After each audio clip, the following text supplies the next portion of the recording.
Ang time ko na pinakamarami akong calories tsaka carbs na kinakain bago matulog. Sarap ang tulog ko nun.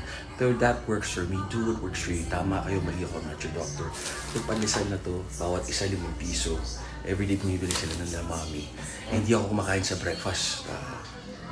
Ano lang, black coffee lang, kaping barako, or kill switch ng mutant, ganyan, or Lutein collagen, tapos workout ako para naka-fasted state. Nabuburn yung kinain ko kagabi, may energy ako, and then nagbuburn ng fat kasi magsuslow cardio ako, walking backwards, walking good for the knees.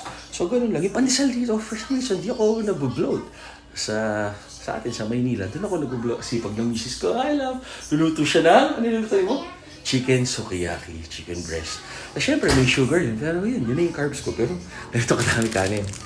8 cups para kay Amir. Ito nga, di ko alam kung totoo to eh. Tignan nyo yung grams tsaka yung carbs tsaka yung fat.